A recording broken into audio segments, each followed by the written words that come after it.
Hello, everybody. Scott Golden here with the AEW Dark Review for the 15th of September 2020. Can't believe we're already almost to the holiday shopping season.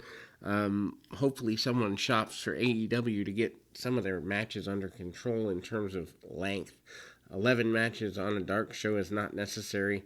They have too many people under contract, and it's just silly at this point. I love AEW too. I'm a big supporter. Hope they rock it, but they definitely need somebody to kind of manage talent a little bit better than they're doing. Excalibur and Taz, joined by Veda Scott. More Veda, more Taz, more Ricky Starks on commentary for the heck of it. Less Excalibur. Every time I hear the guy, I want to mute just his mic on my TV. He streams independent guy who is making it national and extra excited at every moment. When he does this, it does not come off well. Anyway, Brandy Rhodes with Dustin defeats Red Velvet. Red Velvet makes me think of cake. This girl is anything but cake. So she comes out. Brandy comes out with her new action figure. She keeps saying that her opponent looks like a smaller version of the action figure. This makes the opponent attack with a drop kick. Very sloppy wrestling. And the announcers talk about Brandy being torn in multiple directions, Nightmare Family and her issues with Cody, her husband, and her issues with the Dark Order. Anyway, Brandy gets hit with a DDT. She goes for a lariat, but Brandy hits a spear. And Brandy then goes behind with a choke. This is not good. And Brandy is probably a wonderful person. I do not know her. I'd like to get to know her. She seems like someone that would interest me as a person. However, she does not need to be a full-time professional wrestler. Then we move into match number 2, The Butcher and the Blade with Eddie Kingston. Defeat Daniel Garcia and Kevin Blackwood. Garcia and Blackwood make their first appearance. I guess they, from what I understand, come from Beyond Wrestling and other independent organizations. Garcia is a reasonably talented guy, needs some more seasoning. Not a fan of debuting so many new talents without giving them any real reason. The newcomers fire strikes off, Butcher and Blade cut them off. And then, the newcomers get cut off. Kingston yells at his team from the outside. The commentary gets kind of derailed. Garcia reached for a hot tag and gets overconfident, and he gets hit with the full death for the pin. Not a fan of Butcher and Blade, especially if you already have a bunch of enhancement talents. Why do you need more? I don't get it. Anyway, Penelope Ford with Kip Sabian defeats Danny Jordan. Danny Jordan has 10 times the talent of Penelope Ford, and they don't let her show it. She's young. She's in her late teens, early 20s. Yes, she's not ready. No, she should not be on TV, but if you put her in wrestling school for 2 years, she's got a look, she's got athletic ability, she bumps well. Penelope Ford, I think, is there either because she's got connections, or because she's somebody's girlfriend, or because somebody likes her as a person. But I don't see what people see in her as a wrestler. I just don't get. Somebody sell me in the comments about what there is to like about Penelope Ford. This marriage angle reeks of redo of the Lashley and Lana thing, and then Impact's doing one, AEW's doing one. Can we put a moratorium on marriages for a while? Anyway, they do the burn book thing with Danny Jordan, and they wrestle back and forth. They're fine, and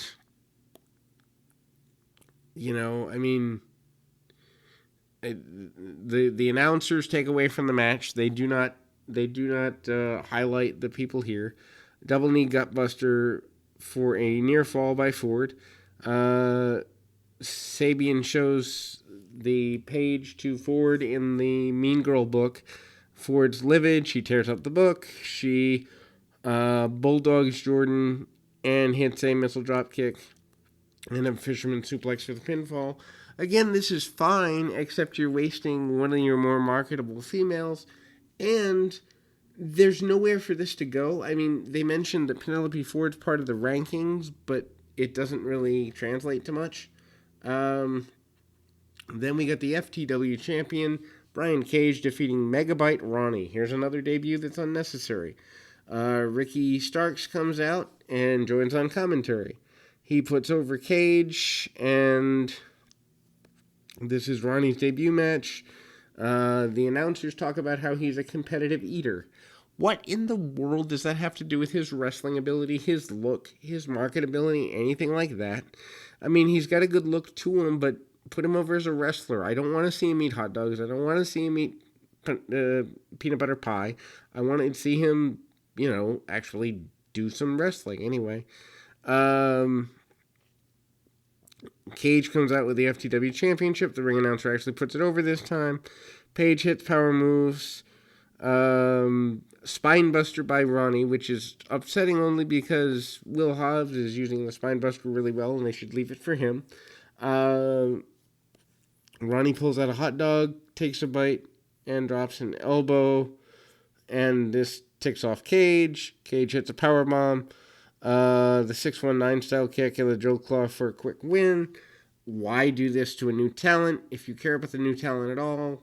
Especially when, again, you have a wrestling school full of people, it seems, to put jobs to. Why do that there? Anyway, so Santana and Ortiz defeat Brian Pillman and Jr. and Griff Garrison. They have more as a team, Garrison and Pillman Jr., than Santana and Ortiz do in my mind. They've got a look, they've got speed, they've got ability. I see something in them. I think Santana and Ortiz, their time has passed. One of them, I have trouble keeping them straight. I'll be completely honest. When I see Santana and Ortiz, if not for the fact I review the shows, I'd be switching channels. But I'm a completist, so I watch everything. But there's absolutely nothing they've done. Maybe the Stadium Stampede stuff. Maybe that one match. But other than that, they're indie-rific in the ring. They really are. Anyway, so they are said to be the 5th-ranked tag team in AEW and have a huge match with the Best Friends coming up tomorrow on Dynamite. So you would think that they would, take the night off and rest, and instead they're here on Dark and a match that maybe 500,000 people might watch over the span of the YouTube channel. Anyway, so Santana starts off against Pillman. Pillman gets into a slap war with Santana. I think Santana's the decent one. Anyway, so they do chops, and there's a thrust kick. Ortiz tags in, and there's a gut-wrench suplex. Took a minute for them to get ahead there. Garrison attempts a few hot tags. It gets cut off. He hits some rolling elbows. Tags in Pillman. Pillman hits a springboard clothesline like his father used to. Looked great. And then we see a dive to the outside by one of the Pride and Powerful guys. Ortiz fights out of a suplex and hit powerbomb knee strike combo finisher for the win. But if they had this much trouble with a team on Dark, then shouldn't the Best Friends take them out in a street fight in about 37 seconds? Which is a street fight I don't really care about seeing anyway.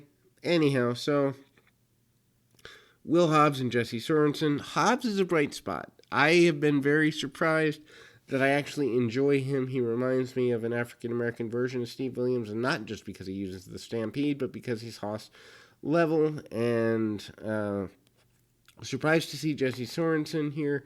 Sorensen, for those unaware, broke his neck in TNA several years ago, was temporarily paralyzed, and when given an opportunity here, I would be doing more with that story if I were AEW, because that's where his money is, if there is any, is in the Overcomer story. Hobbs does well. He comes out of the Casino Battle Royal and gets his first win last week on Dark. Sorensen throws strikes, doesn't get very far. Hobbs hits a spine buster in an Oklahoma Stampede.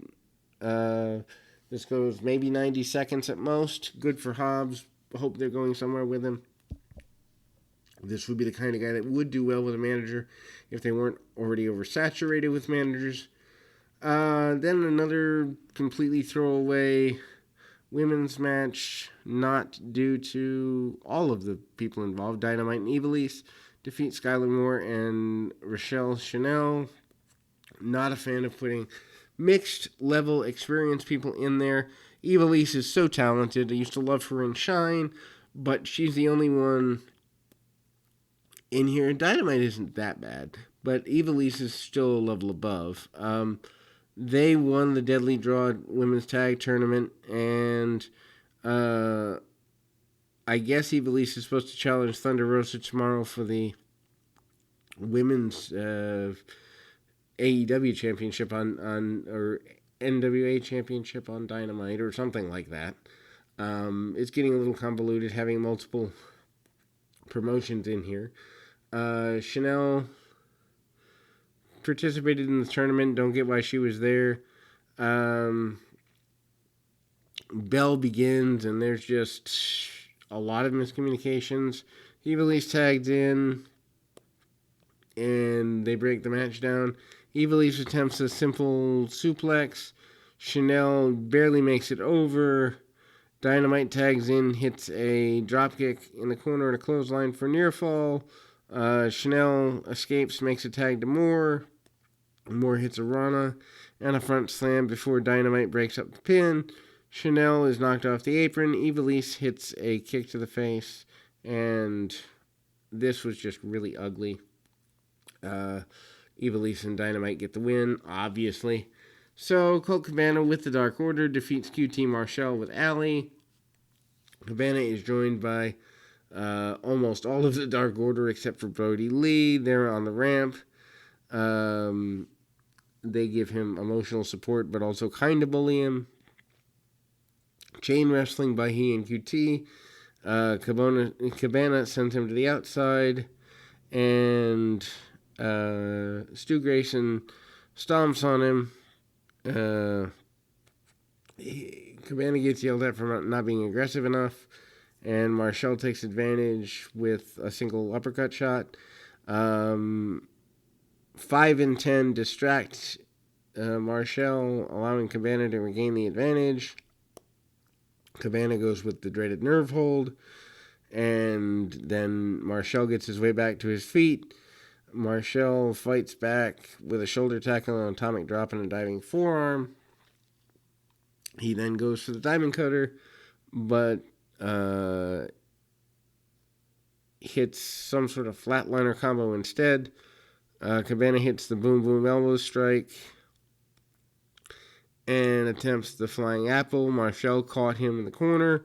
Luna distracts the referee. Grayson hits Marshall with a knee, followed by Cabana hit the discus lariat for the win. That's Brody Lee's finish. I assume that's going to lead to problems in the Dark Order for Cabana. So then we move to the semi-main event, kind of, sort of. Brandon Cutler and Peter Avalon with Leva Bates. And as if this couldn't get worse, neither guy has won a match, and by the end of this, they still haven't. These two men, former tag team known as the Initiate, or Initiative, they actually were called both throughout. And Avalon is the heel, Cutler's the baby face, and they both attack before the bell. Avalon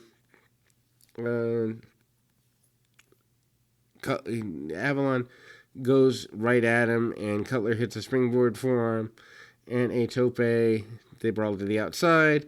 Avalon rolls back in, and there's a springboard and a Uranagi here. Avalon goes to the outside and took Leva Bates' book. Bates grabs it back, and Cutler takes advantage of the distraction with an Emerald Fusion. Avalon comes back with a Tiger Driver and a split leg moonsault, and these get near falls. Avalon then argues with the official. Cutler hits a springboard elbow drop for near fall, and they fight to the top rope. Both men spill to the floor. Striking battle on the floor. They fight on the outside. The official counted. They both try to beat the count. Neither one beats the count. This is a double count out. I mean, there still isn't a winner, so you still have to go.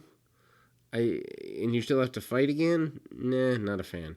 Anyway, best friends Chuck and Trent defeat Max Stardom and Danelli Smiley. Not a fan. The new guys are here. Match is one-sided with Chuck and Trent. Show aggressiveness, getting ready for their match with Ortiz and Santana tomorrow. Stardom makes a comeback with a Cazadora Bulldog.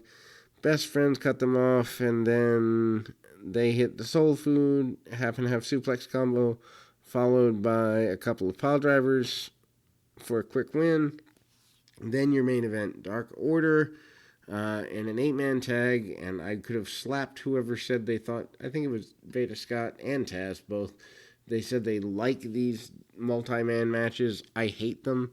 It's just a sign of, hey, we have friends. Let's all put them in a match, and let's see what chaos we can cause.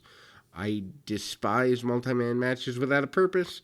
Anyway, Stu Grayson, Evil Uno, Alex Reynolds, John Silver defeat Private Party of Mark Quinn and Isaiah Cassidy, and the Guns, Billy and Austin Gunn. So Billy and Reynolds start off. They have some quick exchange. Then Private Party comes in. Reynolds fights his way to his corner, where Dark Order isolates Austin Gunn. Austin did some fight back. He tags in Quinn. Evil Uno cuts him off, grabbed his leg, and attempted to dive. Dark Order continues to beat down on Quinn for quite a bit of heat. Quinn attempts a comeback and hits a double Rana on two members of the Dark Order, but can't make it back for the tag.